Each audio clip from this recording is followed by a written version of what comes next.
ஏன்னா பெண்களுடைய கண்கள் பர்ஸை நோக்கி போயிடக்கூடாது.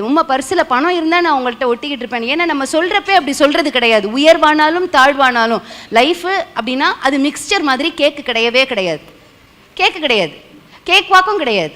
லைஃபு அப்படின்னா, வாழ்க்கை அப்படின்னா அது மிக்ஸ்சர், ரெண்டுமே சேர்ந்தது. மிக்ஸ்சரில் என்ன இருக்குது? பூந்தி இருக்குது, காரம் இருக்குது, கொஞ்சோண்டு ஒரு சில மிக்ஸ்சரில் இனிப்பு கூட இருக்குது. என்ன அது மிக்ஸ்சர். நம்ம வாழ்க்கை மிக்ஸ்சராக இருந்தால் தான் நல்லாயிருக்கும். சும்மா பட்டர் அடிச்சுக்கிட்டு darling honey darling honey darling honey, ஐயா போர் அடிச்சிடும். கொஞ்சம் ஏதாவது நம்ம தப்பு பண்ண சும்மா கடை பேசிக்கிட்டே இருக்க அப்படின்னு சொல்கிறதுக்கு ஒரு ஆள் வேணும். ஏன்னா நமக்கு வாய் ஜாஸ்தி. இந்த வாயை கட்டுப்படுத்துறதுக்கு ஒருத்தர் வேணும்.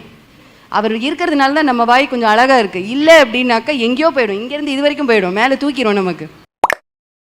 பெண்களுக்கு வாய் அதிகம் அப்படின்னு பிரியா ரூபஸ் அவர்கள் சொல்கிறாங்க. பெண்களுக்கு வாய் அதிகம். அவர்கள் நியாயமான ஒரு அர்த்தமுள்ள பேச்சுக்கு வாய் தந்தால் நல்லதான். அர்த்தமில்லாததுக்கு தேவையில்லாதவர்களால் திடீர்னு கோவப்பட்டு கணவனை திட்டுறது, பேசுறது, கேவலப்படுத்துறது, இப்படியா இருக்கும்போது குடும்பங்கள் பிரிஞ்சு போகுது. அதுக்கு நம்ம இடம் கொடுக்கக்கூடாது. தேவையானதுக்கு பேசலாம், அது தப்பில்லை. அது தேவையானதுக்கு பேசாதே இருக்கக்கூடாது. ஏன்னா ஒரு கைட் பண்ணலாம், ஒரு ஐடியா கொடுக்கலாம். அதை விட்டுட்டு தேவையில்லாததெல்லாம் பேசிக்கின்னு ஒன்றுமில்லாததெல்லாம் பிரச்சனை பண்ணின்னு இருக்கக்கூடாது அப்படின்னு பிரியா ரூபஸ் சொல்கிறாங்க. இந்த பெண்கள் இதனால் குடும்பங்கள் பிரிஞ்சு போகுது. தேவையில்லாத பேசுறதுனால குடும்பங்கள் பிரிஞ்சு போகுது. பிரியறதுக்கு காரணமாக இருக்குது. இன்றைக்கி எத்தனையோ கிறிஸ்துவ குடும்பங்கள் டைவர்ஸ் வரைக்கும் போய் நிற்குது. டைவர்ஸ் வரைக்கும் இன்னைக்கு கிறிஸ்துவ குடும்பத்தில் தான் டைவர்ஸ் அதிகமாக இருக்குதுன்னு சொல்கிறாங்க. ஒரு குடும்பத்தை மையமாக வைத்து எழுதப்பட்ட பைபிளை கையில் வச்சுக்கின்னு டைவர்ஸுக்கு போய் நிற்கிறமே எவ்வளோ அது ஒரு அசிங்கமான விஷயம், ஒரு அவமானமான விஷயம். இப்படி இந்த குடும்பத்தை எப்படி நடத்துவது என்பதை யாரும் சொல்லிக் கொடுக்குறது கிடையாது. கைத்தட்டு பாட்டு பாடு கண்ண மூடு அப்படின்னு சொல்லிட்டு காணிக்க போடு, இந்த வார்த்தையை தான் நம்ம காதில் கேட்டுன்னு இருக்கோம் காலங்காலமாக.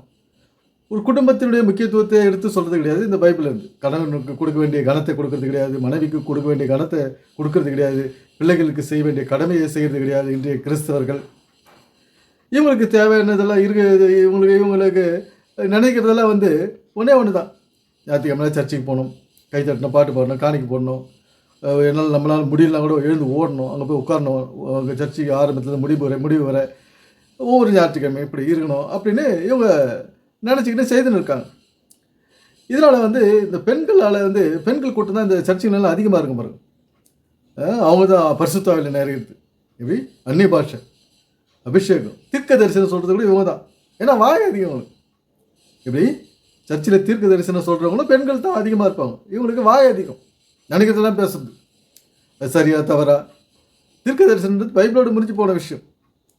இந்த மாதிரி வாய் அதிகமாக இருக்குது பெண்கள் அப்படின்னு பிரியா ரூபஸ் அவர் சொல்கிறாங்க.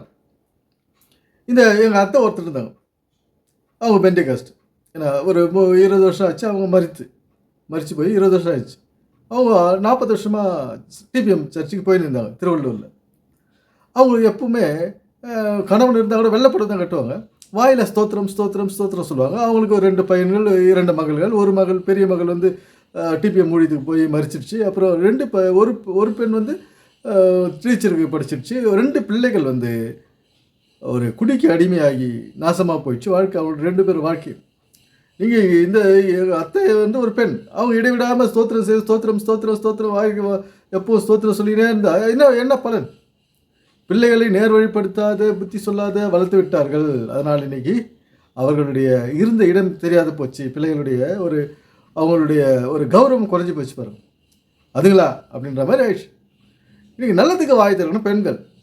குடும்பத்தில் பிரிவினையை உண்டாக்கக்கூடாது, சண்டை சச்சரவு உண்டாக்கக்கூடாது, உறவுகளுக்குள்ள வேற்றுமையை உண்டாக்கக்கூடாது, பிரிவை உண்டாக்கக்கூடாது, மனஸ்தாபத்தை உண்டாக்கக்கூடாது. இந்த பெண்கள் இப்படி இந்த பெண்களது ஆக்கப்பூர்வமான வேலையில் நம்ம ஈடுபடும் போது நல்லது. அது நல்லதில் தான் முடியும். அர்த்தமற்ற பேச்சு பேசுறது, தேவையில்லாத பேச்சு, அந்த சமயத்துக்கு இது ஏற்றமில்லாத பேச்சு பேசுறது, ஒத்துவராத பேச்சு பேசுறது, தேவையில்லாத பேச்சு, அதை நிறுத்திடலாம், மூடி மறைக்கலாம், மறந்துடலாம், இப்படியெல்லாம் இருக்குது. அதெல்லாம் தேவையில்லாத பேச்செல்லாம் தேவையில்லாத விஷயத்தெல்லாம் இன்றைக்கி தேவையானது மாதிரி பேசிக்கிறாங்க இன்றைக்கி. அதால் குடும்பத்தில் பிரச்சனை, கணவன் மனைவி சண்டை, உறவுகளுக்குள்ள சண்டை, இப்படி போயின்னு இருக்குது நம்முடைய வாழ்க்கை. இந்த பைபிளானது குடும்பத்தை மையமாக வைத்து எழுதப்பட்டது. அதனால் நம்முடைய குடும்பத்துக்கும் மனைவி கணவன் பிள்ளைகள் உறவுகளுக்கும் பெற்றோருக்கும் மாமனார் மருமகளுக்கும் நாம் முதலிடம் கொடுத்து செய்ய வேண்டிய கடமையை நாம் ஒழுங்காக செய்து வாழ்க்கையில் முன்னேறுவோம். எனவே சிந்திப்போம், செயல்படுவோம். நன்றி, வணக்கம் நண்பர்களே.